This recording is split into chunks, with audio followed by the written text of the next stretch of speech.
At the age of about 10, I found some pornography in my dad's sock drawer. Had to run in to use the restroom real quick and found that this was a pickup spot for men who wanted to interact in homosexual sex. That time I allowed him to do some sexual activity with me, and then before I knew it, that was almost a weekly occurrence, sometimes daily occurrence as well.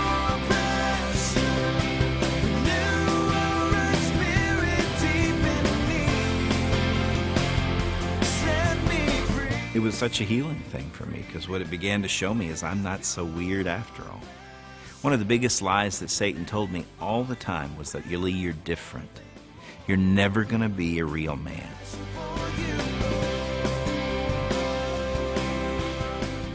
Welcome to Pure Passion. My name is Jonathan Daugherty, and I'm your host for today's program. There are probably very few people anymore who haven't experienced the powerful effect of pornographic images.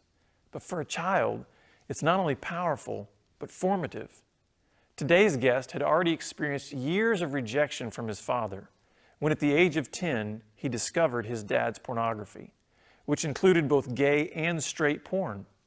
The powerful forces of stimulation, masturbation, and the sense of being inadequate as a son combined to create the perfect storm, as he describes it. Feeling different and alone, he says that sex became his best friend. Add one homosexual predator who drew him into sexual acts in his teen years, and you do indeed have a perfect storm.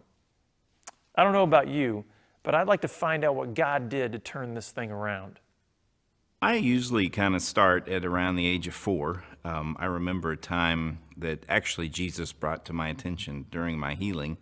At a time when I kind of went through some rejection of from my father.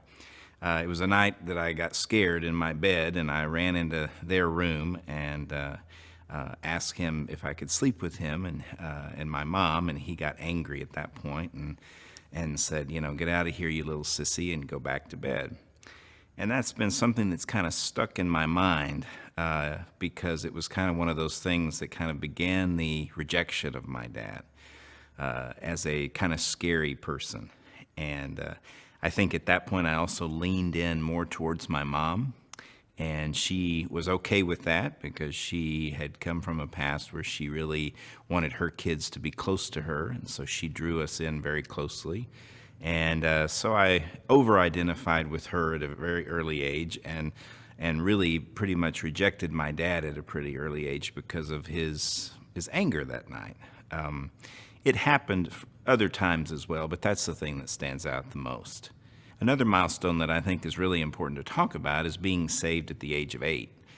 I went down to the front at our little Baptist church there and asked Jesus into my heart, and it kind of has come to my attention now that was a moment in my life that Jesus knew I would need him for the next 20 years or so because everything began to happen around the age of 9 or 10 shortly thereafter. At the age of about 10, I found some pornography in my dad's sock drawer, and I pretty much attribute pornography to where everything began to lead at that point. I kind of look at it as the perfect storm. I had some rejection from my dad. I had some difficulty separating from my mom, and then here came all the pornography that kind of entered my life at around the age of 10. It was almost a regular occurrence. I mean, every day I would find time to go grab a magazine here or grab a magazine there. Started out with Playboys, that's all my dad had, and then it ended up heading into ultimately finding a Playgirl in the sock drawer as well. And it wasn't really an arousal thing at that point, I don't think, but it was more of a comparison thing at that point. I began to look at those images and think, man, I'm never going to look like that. And what little 10-year-old, 11-year-old boy by this time, he couldn't look that way. But I would compare myself to them and think, well, nothing's ever going to be quite the same. I'm not going to ever look like that. I'm falling short somehow. Through that whole time period, what began to happen then is just an ongoing interaction with this porn, and ultimately masturbation entered my life, and at that point I was hooked. That was a daily occurrence, and I had friends at school, but because of my mom's close connection to me, she preferred that I not get dirty or that I not get hurt, and so sports was a hard thing to play, and so I didn't have a lot of male friends. And as a lot of guys have said in the past who struggle with same-sex attraction, I pretty much found myself with only female friends, and kind of leaned into that and began realizing that somehow, at least in my opinion, that's when I determined that I wasn't fitting in as a boy. I wasn't quite sure what I was. I don't ever think I ever thought I should have been a girl, but I just knew that I couldn't measure up to the other kids on the boys on the playground, and I couldn't measure up to being certainly those images in that Playgirl magazine that I found. And so ultimately, I just kind of felt different. I think that was the word that always came to my mind, was different. That activity lasted, just the porn and the masturbation and feeling different lasted probably a good 3 more years, around the age of 16, when the fourth piece of my perfect storm kind of entered the picture. I had started a job at the local mall there in the town I grew up in, and had gotten off work one afternoon and was walking through this large department store, heading out to my car, and had to run in to use the restroom real quick, and found that this was a pickup spot for men who wanted to interact in homosexual sex. I didn't know that. I just happened to walk in and use the restroom, and a guy attempted to touch me. And before I knew it, I just freaked out and ran out of there. But I got home, and the seed had been planted that why would he do that to me? There is something different about me. Why would he think he could even do that? So a few weeks went by, and shortly thereafter I went in again, and unfortunately there was someone else there that day as well, and that time I allowed him to do some sexual activity with me, and then before I knew it, that was almost a weekly occurrence, sometimes daily occurrence as well. And it kind of opened up a whole new world for me. I had gone from porn to masturbation and now to going in and having anonymous sex with men in this restroom at the age of 16. And it kind of opened this door that I didn't know how to shut then. And I didn't know how to talk to my parents. My parents came from a really small farming community, and so I knew that activity, especially sexual activity with men, I'd already been told not to have sex before I got married, which I've fully agreed to, but I didn't know how to actually bring this particular piece of my adolescence up, and so I just chose not to. That was another piece of the perfect storm. We just didn't talk about sex in our home. You add all of that stuff up, and you find a pretty confused kid, and I was confused, but sex was something that I had turned to. At one point, I realized it was kind of my best friend. At this point, around the age of probably 16, I was very much a performer. Perfectionism had been something that had been really instilled in us as I was a kid, and I realized that, as long as I could be good on the outside, I was hoping God would feel okay about me. I struggled with that and trying to figure out, okay, God, I want you to take this away from me, the old prayer about, please take this away. And when it didn't get taken away, I oftentimes wondered, well, he must not be listening, or, there's something I'm doing wrong. But the big blow came a few years later when I had entered college, and this thing had gotten full-blown out of control, and I was having sex now not only in public restrooms, but picking up guys in public restrooms and going to their, off-campus locations and doing sexual stuff, and just driving home one night and saying, I don't know what to do with this. I then went to a Christian counselor at that point, someone who had been referred to me just because I had told, somebody at my church that I really needed to talk to somebody. And I went to this Christian counselor and told him the whole story. And he basically just slid the Bible in front of me and pointed out a verse in the Bible that said that, neither drunkards nor idolaters nor fornicators or homosexuals will enter the kingdom of heaven. And he said, read more about this and pray over this verse and it should go away. And it lasted about 30 minutes was our session. And then I went home thinking, okay, God, not sure where you're at in this one, because I've done that before. I knew about that verse already, but I didn't know what to do next, because it certainly hadn't taken anything away. I didn't think that I was gay. I knew that I struggled. I knew that it was wrong. And I knew that God did not want that for me. but I didn't know how to stop it. But I also never chose to fully say, well, I'm gay and this is who I am and everybody's going to have to accept that. Shortly thereafter, as he began talking to me about getting involved in other things, I entered into a campus activity there called Young Life, and kind of began getting involved with them, and it's kind of a discipleship program. And it was really a great thing. It helped me to get to know other males and began working with them and talking with them and having some friendship there. And it began to kind of break me out of the shell of just being isolated and stuck in this sexual addiction, as I call it, of not knowing what to do with it, and began realizing that there's more out there than just, going to school and going to work and doing my stuff. Your passion that beats for Christ alone. Your passion.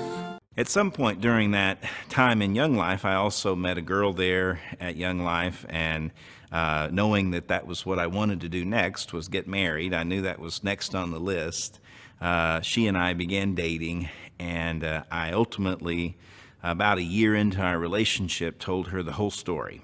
And she was kind of from this place in her life where she felt like, well, God's put us together, and so I'm going to help you, and I'm going to help free you from this, and we're going to work through this. And I look back now, and I realize that I used a lot of my own need for someone to feel sorry for me in telling my story. I used a lot of that to make her feel sorry for me. And so she began to almost join the crusade to help me be an overcomer instead of keep falling into this thing. And it was helpful. And we, as naive as we both were at that time, we ended up getting married. And that lasted a good 6 months before I started kind of going to public restrooms again and thinking, well, as long as she doesn't know everything, I don't know how to stop this, but I won't tell her. And I would get to feeling guilty, and I'd tell her a few things here and there, and then I'd go, we'd cry, and then I'd say I'm never going to do it again, and then it'd last for, another good 5 or 6 months, and then I'd go out and do something again, and then I'd tell her again, and it began to wear on us, as you can imagine. Our marriage began to have real issues, and then before I knew it, I decided I'm just not going to do it anymore. I just won't tell her anymore. I should say I had never said I won't do, the anonymous sex anymore. I just determined I won't tell her anymore. And ultimately, what that did is just leave a lot of secrets. I was ultimately arrested one night for being in a public restroom, spent a night in jail. We decided that maybe getting pregnant would help if we had a child. And so maybe that would be the thing that would motivate me. My relationship with God at that point was just confusing, I think. I knew I would beg him at times to take all of this away. I knew there were times that I hated him. I even said so. Told him many times how much I hated his guts and how he had not come through for me and how I didn't know what else to do. But I kept all that hidden because it was better for me to look good on the outside than not know what to do with what was going on the inside. I continued to try my best at doing well and performing well. I had gone to other counselors along the way. I think it's important to mention that because some of those counselors gave me great help in helping me know who I was in Christ. That was the most helpful thing, is helping me find my identity in Christ. There were times when some of these counselors would tell me that I just needed to imagine myself as a male or imagine myself in certain situations being masculine, and that didn't help at all. Ended up, after all, I started going to this Bible study. What was one of the most healing things for me, and where I think the turning point started, was when a man at this Bible study, as God was kind of tapping me on the shoulder and telling me, you need to tell them what you struggle with. This man, when I did finally tell them, he kind of just looked up at me and said, Lee, God can love me in my sin, and I can love you in your sin. And you're welcome here. And we will help you, and we will love you no matter what. Then one night, God talked to me as I was driving home, saying, you really need to tell your wife everything now. You need to tell her everything you've done and everything that you've participated in since you've been married. And so I went home that night, and I told her everything. Well, that had been about a 9-year marriage at that point, and my wife at that point decided she couldn't do it anymore. And so she packed everything up that night, and she packed up our little 1.5-year-old daughter, and she moved. She left and went to another city. I had about a year there to just try to figure out what to do next. And I kept going to this Bible study, and they kept just encouraging me and praying for me. And I found out later some of those guys wanted to punch me in the face that night. I found out later that one of the guys that wanted to punch me the most said, "You really helped me over that next year because you helped me to see that, I think he'd been having an affair with his secretary for 5 years." And he said, "I went home and told my wife after the end of that year. So you telling your story helped me realize my own sin." Shortly thereafter, walked in and realized that my wife had moved on, or my now ex-wife had moved on. And that kind of sent me reeling. And I realized at that time that my healing had been based upon making everything perfect, getting back together with my perfect family and having everything in order and getting healing in my marriage. And when it didn't come, I got mad and I hated God again. And so I went through a period of time, about 3 years, where I just basically said, "I hate you, God, and I don't want anything to do with you. I will continue to take my daughter to church because I want her to be in a church, but I don't really know who you are. I don't even know that I trust you." And as a matter of fact, I was visiting a church one night, and a lady came up to me and said, "God wants me to tell you, you don't really trust him." Well, I got mad at her too and went into more homosexual acting out and actually got into a relationship with a man for those 3 years. It was just by the grace of God that one night I was sitting in my sister's living room and just praying and kind of talking to God, and I was reading the book, the Left Behind series, and I give that credit because that's where it kind of began my turnaround. Not that I really thought I was going to be left behind, but I did believe that, I wasn't sure what was going to happen. And I began praying that night. I finished that book in a couple of nights, and then the next night I read the prayer of Jabez. And so I gave that book credit for my healing as well. I knew that night that I didn't want to get hurt anymore, and I didn't want to hurt anybody else. That's the basic foundation of that prayer, and that I also wanted God to enlarge whatever territory he wanted to enlarge in my life, but that I didn't want to keep living this way. I didn't know how to stop it, but I knew I didn't want to keep living that way. And I did hear God speak to me that night, and he said to me, "Are you sure that you want freedom?" Your passion that beats for Christ alone. Your passion. He did speak to me, and he told me it was going to be hard. And he said, "It's a hard journey." He said, "You've got a lot of things wrapped around who you think you are, and you've got a lot of things that you're going to have to break free from. But if you're willing, I will give you unspeakable joy, and I will give you love that you've never known before." As sin would have it, I decided that night that I was going to act out one last time and do it really great and do whatever I wanted and have sex with anybody or however many people I wanted to have sex with that night. And I'd start tomorrow, I promised God.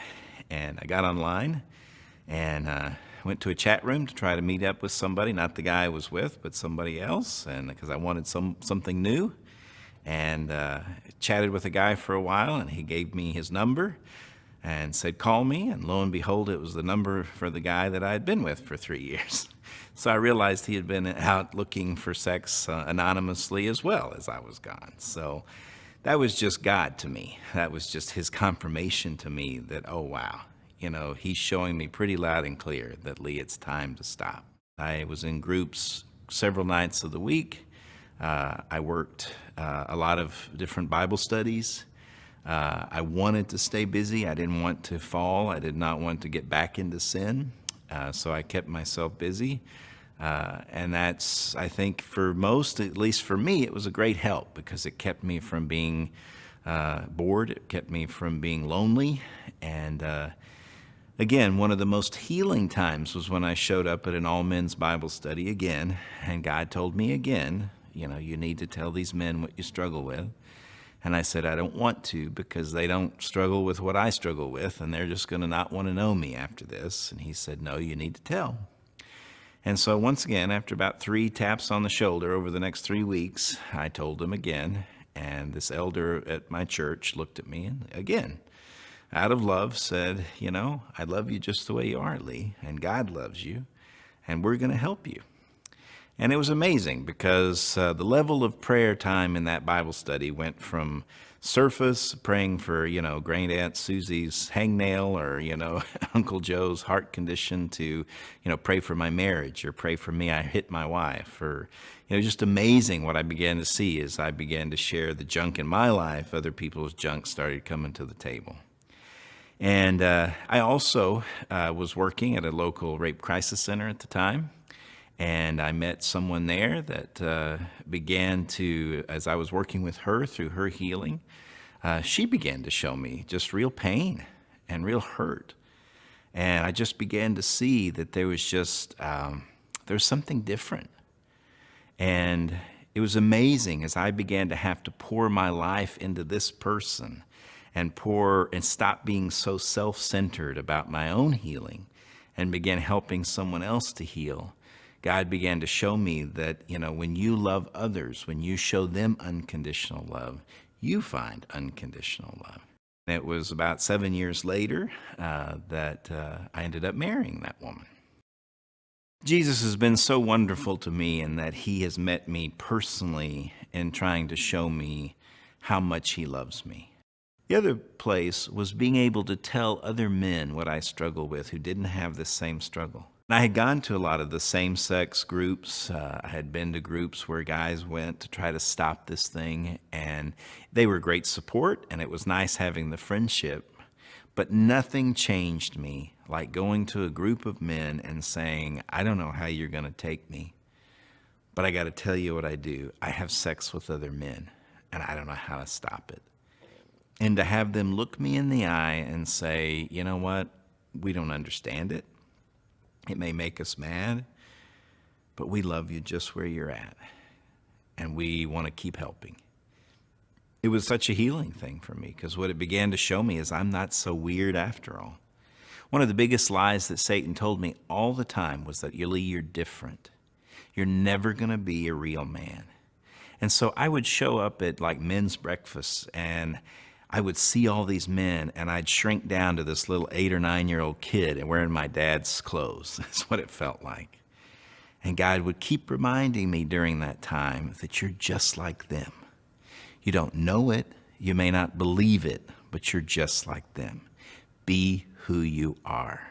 Another huge healing moment was I went on a men's retreat where we went hiking up through West Texas, and we were sitting out by a campfire, and this elder that I talk about a lot, he had become really one of my closest friends, and he leaned over as we were sitting at the campfire, and he kissed me on the cheek.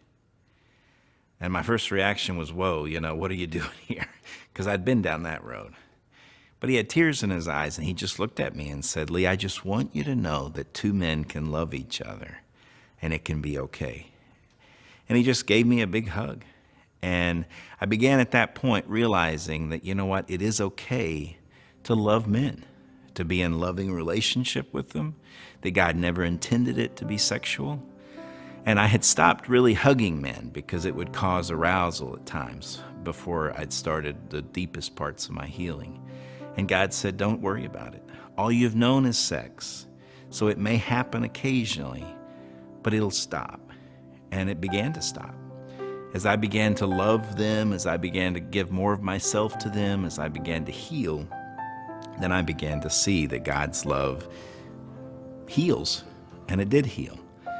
And as I began to work with my now wife, I began to see that love there was unconditional, that there wasn't this performance love. I think one of the things that is so deeply rooted in this sin is conditional love. And sometimes by accident, other people perpetuate that because so much of the church sometimes preaches the law and conditional. And God is unconditional, and his love is always unconditional. And that's what freed me. Lee said that it was unconditional love that was the most powerful healing agent in his life. He was finally enabled to reject the entrenched idols in his life by receiving the even more powerful love of God expressed through the body of Christ. How amazing is that? Did you know that you could be an agent of healing in the life of someone who struggles with porn and homosexual confusion just by communicating the love of God to them? Their sin is no greater than yours. Their need to be loved and accepted are exactly the same as yours. You can love someone without condoning their sin. Look at Jesus ministering to prostitutes and adulterers. You see, it's not the sexually broken person that offends Jesus. It's the hypocrite and the self-righteous person. What a great testimony to remind us all of our calling to reach out to the lost of any kind and every kind with the unconditional love of God. Once they see that genuinely displayed, the battle is practically won. Come back next week as we bring you another story of God's power to heal anyone from anything.